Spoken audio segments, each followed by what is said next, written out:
between the radiologist and radiographer. NEET PG is compulsory. Which university offer radiology in Pakistan? How much percentage is required for radiology in Pakistan? मेरी ये बात याद रखिएगा, scope आपको अपना खुद बनाना है। नेशनल सैलरी है। Assalamualaikum, welcome to Imaging Tech Studies. Now we are discuss difference between the radiologist and radiography. Radiography की स्टडी के बहुत सारे नेम हैं, जैसे medical imaging technology, radiology technology, radiography and imaging technology के नाम से है।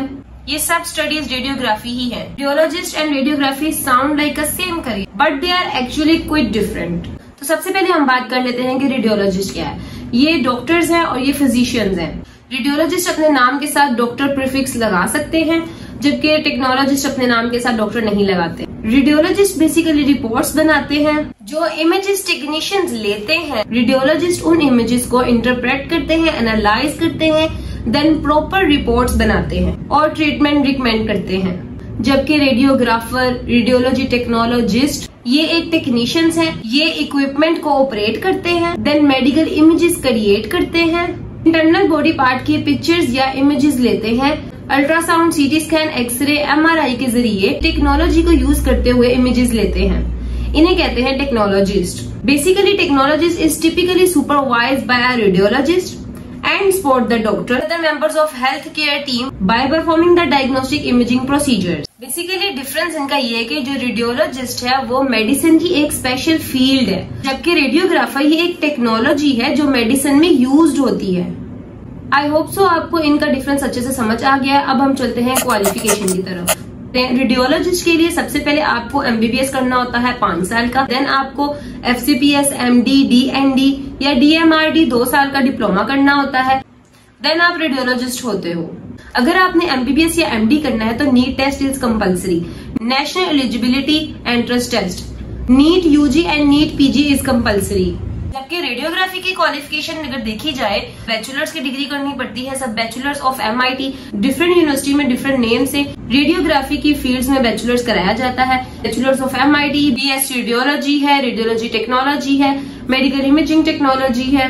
बैचलर्स करने के बाद आप मास्टर्स की डिग्री भी कर सकते हैं, उसके बाद आप लोग पीएचडी भी कर सकते हैं। पाकिस्तान में मास्टर्स अभी सारे सब्जेक्ट्स में नहीं आया है, सिर्फ और सिर्फ यूनिवर्सिटी ऑफ लाहौर में डायग्नोस्टिक अल्ट्रासाउंड का मास्टर्स करवाया जा रहा है। मेडिकल इमेजिंग टेक्नोलॉजी का भी मास्टर्स आ गया है, वो भी पाकिस्तान में सुपीरियर यूनिवर्सिटी भी करवा रही है, यूनिवर्सिटी ऑफ लाहौर भी करवा रही है। सो अब हम चलते हैं कौन कौन सी यूनिवर्सिटीज क्या करवा रही हैं। विच यूनिवर्सिटी ऑफर रेडियोलॉजी इन पाकिस्तान। मैं आपके साथ ये स्क्रीन में यूनिवर्सिटीज शेयर कर रही हूँ। आप इनकी सारी डिटेल और कौन कौन सी यूनिवर्सिटी में कौन से नेम के साथ रेडियोग्राफी की फील्ड में बैचलर्स करवा रहे हैं आप इजीली देख सकते हैं। कौन से सिटी में, किस यूनिवर्सिटी में, किस नेम से करवा रहे हैं, मैंने आपको स्क्रीन में शेयर कर दिया। आप चाहें तो इसका स्क्रीनशॉट भी ले सकते हैं। जो आपको यूनिवर्सिटी पसंद है आप गूगल में जाके वो सर्च करें, उनकी वेबसाइट में जाके बाकी सारी डिटेल देख सकते हैं। कौन कौन से सब्जेक्ट्स पढ़ा रहे हैं आप वो भी देख सकते हैं। फीस स्ट्रक्चर जो 2023 की है वो मैंने शेयर कर दी है, आगे आप वेबसाइट में जाकर तफसील से देख सकते। तो ये कुछ यूनिवर्सिटीज हैं जो रेडियोग्राफी की फील्ड में आपको बैचलर्स करवा रहे हैं। मास्टर्स की भी आप डिटेल देख सकते हैं। फिलहाल 2023 में एमआईटी और डायग्नोस्टिक अल्ट्रासाउंड में मास्टर्स आया है, वो सिर्फ सुपीरियर यूनिवर्सिटी और यूनिवर्सिटी ऑफ लाहौर करवा रही है। सब यूनिवर्सिटीज में आप एडमिशन ले सकते हैं। बात करते हैं कि हमारी यूनिवर्सिटीज में कितने परसेंटेज में एडमिशन होगा। How much percentage is required for radiology in Pakistan. Intermediate pre medical में करना है, देन आपको अबव 60% मार्क्स चाहिए रेडियोलॉजी की फील्ड करने में। अब बात आ जाती है एडमिशन गवर्नमेंट में लेना है कि प्राइवेट में लेना है। गवर्नमेंट में सबसे पहले हम मेरिट बेस पे जाते हैं। इस टाइम तो 2023 में 85% जा रहा है रेडियोलॉजी की फील्ड में मेरिट, और वैसे एमबीबीएस के लिए तो 95% अबव हो चुका है मेरिट। ठीक है, आपको यहाँ पे अगर आपके नंबर बहुत अच्छे हैं तो आप गवर्नमेंट इजीली आप कर सकते हैं।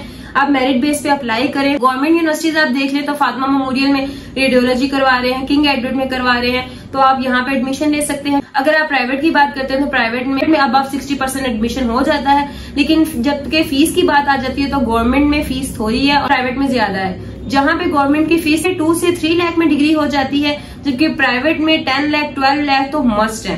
ठीक है, बाकी आप डिटेल सारी गूगल में आप देख सकते हैं, गवर्नमेंट यूनिवर्सिटीज की भी, प्राइवेट यूनिवर्सिटीज की भी। लेकिन आपको मेरिट बेस पे इधर अप्लाई भी करना होता है। हर यूनिवर्सिटी का पर्सनल टेस्ट भी होता है। जिस यूनिवर्सिटी में आपने एडमिशन लेना है आप उस यूनिवर्सिटी में जाएं और वहां जाकर आप उनके एडमिशन ऑफिस में जाएं, वहां पे आप सारी डिटेल लीजिएगा। डिटेल लेकर उनके सारे फीस स्ट्रक्चर, उनका सेमेस्टर वाइज कितने साल का, 4 ईयर का या 5 ईयर का कोर्स है, वो आप सारी डिटेल ले सकते हैं। उसके बाद वहां पे एक टेस्ट होता है और फिर छोटा सा इंटरव्यू होता है और वो इतना मुश्किल नहीं होता। बैचलर में कभी भी इतना मुश्किल टेस्ट नहीं लेते, ना इतना मुश्किल इंटरव्यू लेते हैं। मास्टर्स में इंटरव्यू बहुत अच्छे से लेते हैं और इस तरह से आपका सारा एडमिशन आपका हो सकता है। तो अब हम चलते हैं कि रेडियोलॉजिस्ट का स्कोप क्या है। मेरी नजर में स्कोप किसी चीज का नहीं है। स्कोप आपको अपना खुद बनाना है, आपको अपने स्किल्स इतने स्ट्रॉन्ग करने हैं कि स्कोप बन जाए। जैसे एक ट्रेंड आता है, वो ट्रेंड पहले तो नहीं ना था, जब कोई न्यू चीज आती है वो सबको पसंद आया तो वो उसका ट्रेंड बन गया। इसी तरह अगर आपको वो काम आता है, आपके स्किल्स इतने अच्छे हैं, तो उस काम में आप मेहनत करें ताकि वो लोगों को पसंद है और उसका स्कोप बन जाए। ठीक है, स्कोप आपको अपना खुद बनाना है। मेरी ये बात याद रखिएगा, स्कोप आपको अपना खुद बनाना है। दिल लगाकर काम करें, स्कोप खुद ब खुद बन जाता है। जो बहुत सारी मेहनत करता है वो एक अच्छे लेवल में भी जाता है और अल्लाह उसे इज्जत भी देता है। ये बात सच है। आप एक दफा मेहनत करें, आजमाएं, इंशाल्लाह अल्लाह आपका साथ देगा। और जिस काम में मेहनत है वो तो स्कोप बनेगा ही बनेगा। तो आज से आप जो भी काम कर रहे हैं, आप कुछ भी स्टडी कर रहे हैं, उसको दिल लगाकर पढ़ें और बहुत सारी मेहनत करें। तो अब हम चलते हैं सैलरी की तरफ। रेडियोलॉजिस्ट की फील्ड में इनिशियल सैलरी है वो बहुत अच्छी है। प्राइवेट में 1 to 2 लाख तक है और गवर्नमेंट में 80 to 1 लाख है। यहाँ पे स्टार्टिंग तो बहुत अच्छी है, लेकिन यहाँ पे फ्यूचर फर्दर इंक्रीमेंट इतना नहीं लगता। अगर आपका प्राइवेट रेडियोलॉजिकल सेंटर है तो वहां पे आप इन्वेस्टमेंट करेंगे, मशीन लेंगे और टाइम इन्वेस्ट करेंगे तो इंशाल्लाह बिजनेस में तरक्की ही तरक्की है। इसी तरह हम बात कर लेते हैं टेक्नोलॉजिस्ट की। टेक्नोलॉजिस्ट की स्टार्टिंग सैलरी 20 to 30K है, लेकिन इसमें फ्यूचर आपका जैसे जैसे आपके स्किल्स स्ट्रांग होते जाएंगे वैसे वैसे आपकी सैलरी बढ़ती जाती है। अगर टेक्नोलॉजिस्ट भी बिजनेस का सोचते हैं तो वो भी इन्वेस्टमेंट कर सकते हैं, मशीन ले सकते हैं, लेकिन आपको एक रेडियोलॉजिस्ट सेंटर के लिए आपको रेडियोलॉजिस्ट डॉक्टर की जरूरत पड़ेगी, क्योंकि टेक्नोलॉजिस्ट एक रेडियोलॉजिस्ट के अंडर ही काम कर सकता है। टेक्नोलॉजिस्ट वाले अपनी डिग्री के बाद कहीं भी किसी भी हॉस्पिटल में, सेंटर में इंटर्नशिप भी कर सकते हैं। इंटर्नशिप के लिए अप्लाई कैसे करना है और कहाँ करना, वो मैं आपसे फिर किसी वीडियो में शेयर करूंगी।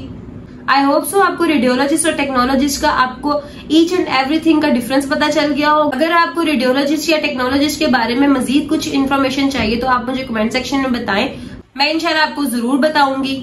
इन्फॉर्मेटिव वीडियोस के लिए मेरे चैनल को सब्सक्राइब करें और बेल आइकन को जरूर प्रेस करें, वीडियो को लाइक करें। Thank you. अल्लाह हाफिज। अपना बहुत सारा ख्याल रखिएगा और बहुत सारा खुश रहेगा। Bye bye.